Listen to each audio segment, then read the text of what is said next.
See what this yellow rice is all about. Well, it's not exactly yellow.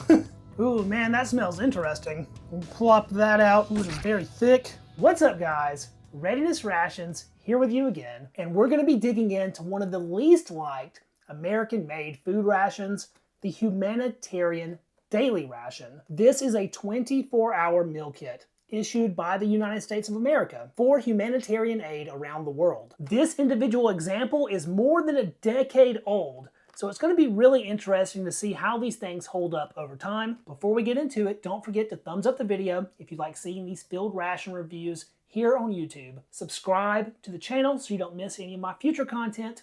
And let me know down in the comments what ration you would like to see me review next. Now, the Humanitarian Daily Ration, or HDR for short, is packaged very much like a US military MRE. However, it is substantially thicker because these kits are meant to feed a person for an entire day, as opposed to just a single meal. These are a food gift from the people of the United States of America. This bag contains 1 day's complete food requirement for one person, and then it reiterates that in several languages. Of course, we have our American flag and our little HDR dude showing that this contains food for people that might not read these languages. These kits are distributed all over the world to help hungry people in war-torn regions, areas that may be experiencing famine, refugee situations, or even natural disasters. Let's tear into this one here to see what it contains.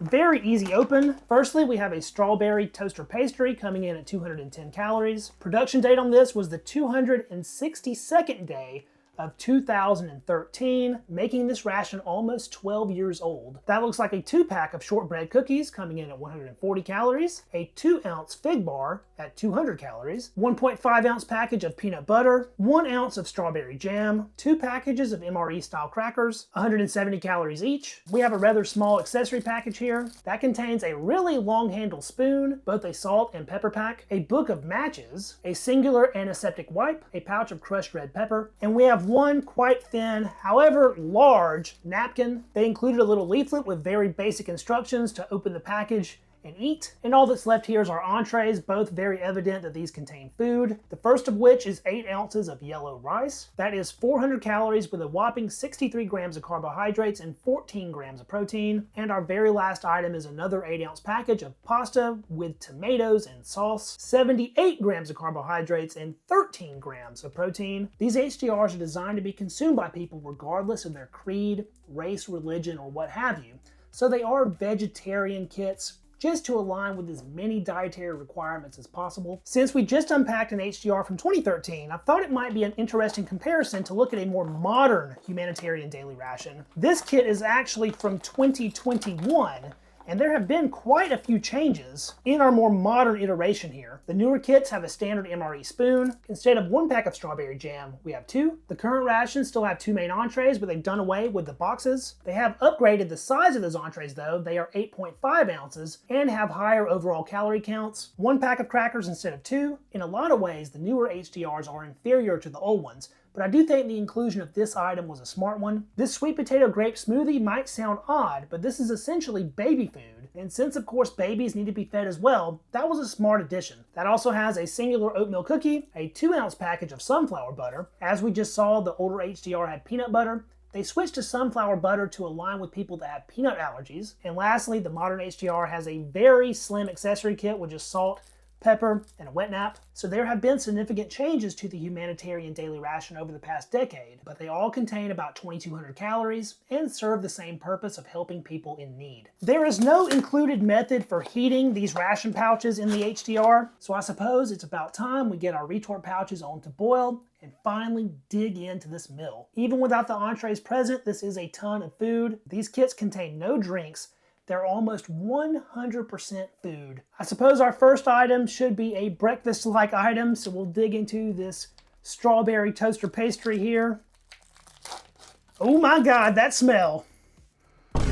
Oh, that smells awful. Despite being double packaged here, I think our toaster pastry is toast. It's emitting a horrible rancid oil smell. I guess we'll tear into it here. Oh boy, look at that thing. What in the heck I've never seen a Pop-Tart look like this before. It is fused together, which isn't that uncommon. But look at how discolored and mushed it is. All fissured.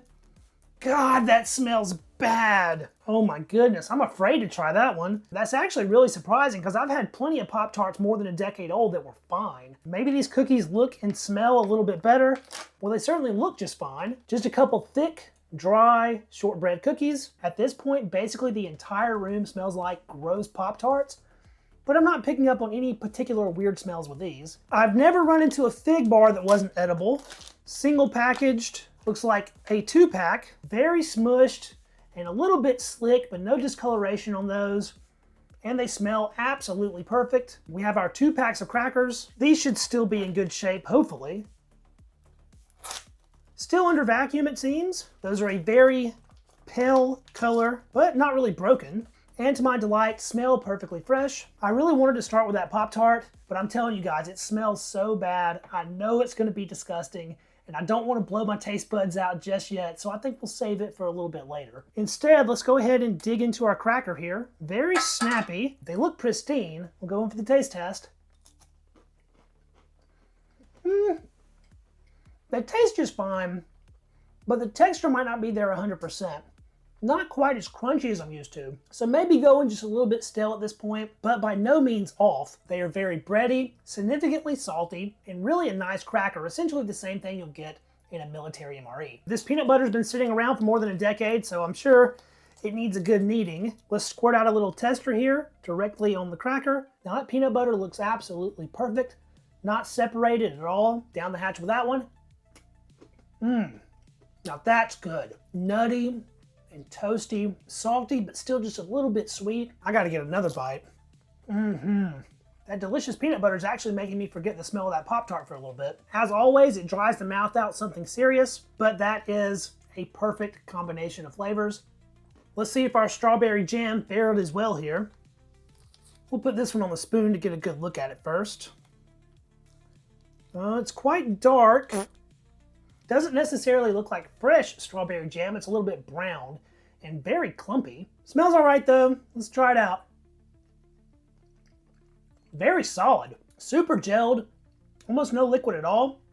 Tangy, sweet, and actually tastes really good. Has a surprising nice depth of flavor and a really good strawberry punch. I think that will be delightful on our cracker here. It's a shame they put so little, just one 1 ounce package really isn't that much. It might not look the best, but I expect this to be pretty tasty.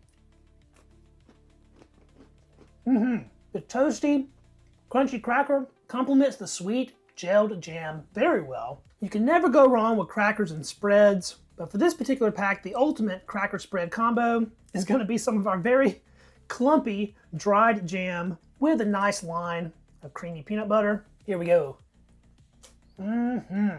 That is an outstanding combination of flavors. It hits basically every taste and texture profile you can think of.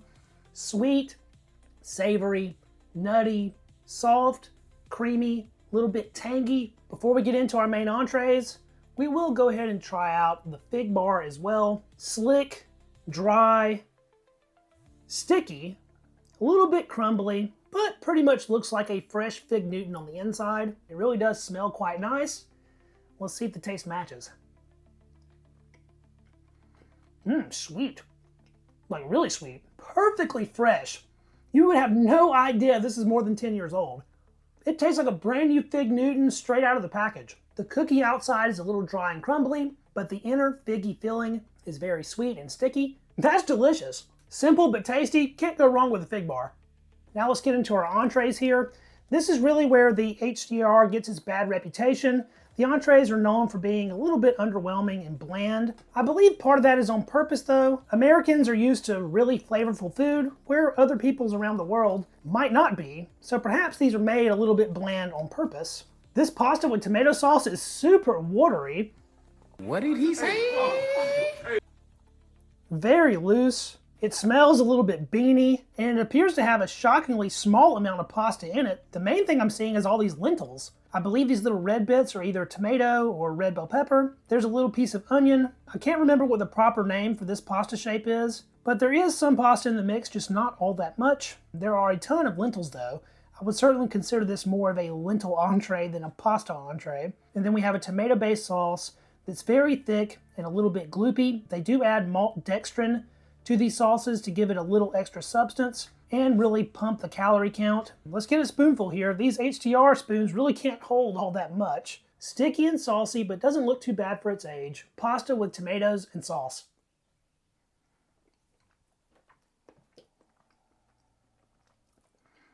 Those lentils have a nice little bite to them still. They're not super overcooked. The pasta, however, was obliterated the instant I closed my mouth. That stuff is crazy soft. The malt dextrin fortified sauce is very sticky and kind of gummy on your lips. Flavor-wise, this does have a few savory notes of onion, but it is quite a sweet dish overall. You get a little bit of tang of the tomato. Surprisingly, I'm actually enjoying this a fair amount. Despite being on a sweet spectrum, it does seem to have enough sodium for my taste at least. Really not at all a bad dish and quite edible. We'll put a little scoop here on the edge of a cracker. If anything, this main could use a little bit of texture variation. The crispy crunch helps, and the cracker actually offsets a little bit of that sweetness, making it seem more savory overall. Now let's see what this yellow rice is all about. Well, it's not exactly yellow. Ooh, man, that smells interesting. We'll plop that out. Ooh, it is very thick.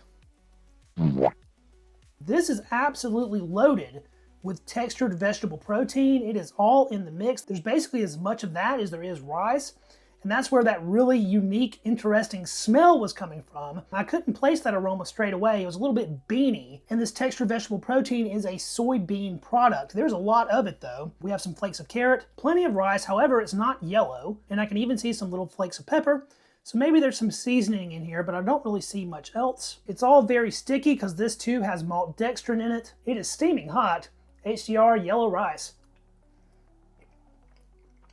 I don't know about that one.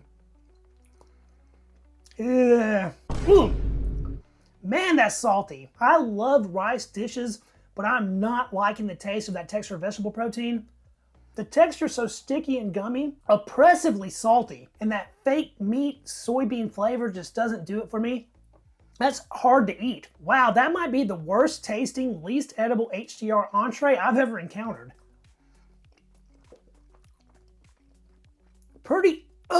It's gross. I don't know why it tastes so ridiculously salty, and something about that super juiced up sodium kick is like supercharging the taste of the textured vegetable protein, and I just don't like it. Something that the newer HDRs lack is flavor enhancers. These older ones, though, came with this crushed red pepper. There was also a chance to get a ground chili powder, which is quite spicy. This crushed red pepper, though, adds some decent heat, so I'm gonna put a little bit on both mains here. It's a good amount in that package. Nothing needs salt, but they could both use a little black pepper. There was a laughable amount included in that package. Let's revisit our tomato pasta with the crushed red pepper. Down that. Very similar overall flavor profile, with just a little extra heat in the background. A marked improvement, I would say. And then for our yellow rice, I don't think there's any help in this, but we'll try it out anyway. I'm still just hit with that overpowering textured vegetable protein flavor. Maybe we'll try each of these together in like 1 megabyte kind of situation. Heck, I think we'll even plop that on a cracker and try them all together here. Having the two together is more balanced. You're not assaulted with that oppressive soy flavor, but in my opinion, that yellow rice is just a bad tasting main. I've been putting it off, but I think it's finally time to try out our very questionable strawberry Pop-Tart. It looks horrendous, and it smells an order of magnitude worse than that. Break into it here. It's got some resistance. It's a little bit sticky, quite crumbly. The strawberry filling looks very dried, and all the way through it, it smells awful. I really don't want to eat this, but we can't hold anything back for a review, so cheers. Ooh. It tastes just like it smells. Oh my God. Oh. Oh my God! That is so bad. It's bitter. I can't taste the strawberry at all. I don't even want to swallow it. Ugh. Oh man. Wow, that took way too much work to get just one bite down. Instantly, I can feel my tongue and cheeks going numb. That is just beyond rancid, not fit for human consumption any longer. The only taste it has is that of disgusting rancid oils. I'm getting flashbacks to 30-year-old peanuts, candy bars out of rations from Vietnam. Absolutely putrid, and one of the worst things that's ever touched my lips. I'll take a little squeeze of peanut butter here as a palate cleanser. Much better. I suppose we only have one item left. Our shortbread cookies, very thick, a little bit crumbly on the outside. Let's snap into this one. Easy break. They look pretty light on the inside. Predominant shortening aroma on those. Time to try it out. The sugar punch is first, followed by that buttery shortbread flavor. Outstandingly fresh, delightfully crisp, and truly quite tasty. I think a little bit of strawberry jam will be a good complement for that shortbread flavor, sort of like a makeshift jammy dodger here. You can taste the strawberry over the shortbread flavor, and they mix together really well. The extra sweetness and tartness complements really well, making this a really solid ration dessert. For my last bite here, I think we'll do a little bit more strawberry jam and a little peanut butter as well. Sort of the flavor trifecta. Even better. Everything I liked about those spreads on the crackers is amplified even more on the sweet shortbread cookie. That tastes so good that I've almost forgotten about this disgusting strawberry Pop-Tart. Well, that was our U.S. Humanitarian Daily Ration from 2013, menu number 2 there. These meal kits have a less than stellar reputation for being on the bland side, and although it's true they're not gourmet delectables, they are tasty enough to be eaten, and that's really the point of the ration in the first place, for people to eat it. Given the age, I'm surprised by how well everything held up, with the exception of our Pop-Tart, and although in the near future the yellow rice may be feeding my dog, I do intend on finishing the other entree. I want to extend a huge thank you to you guys for checking the video out. If you enjoyed it, please don't forget to hit the thumbs up to help it out with the algorithm. If you know someone else that might like a video like this, be sure to share it, because that helps the channel grow more than anything else. Subscribe so you don't miss my future content, and drop me a comment letting me know what you thought about the review and the ration, and I will catch you guys in the next video. See you then. Peace. Even she's a little hesitant to eat it. Yeah. Not quite dog approved, but perhaps it is just barely edible.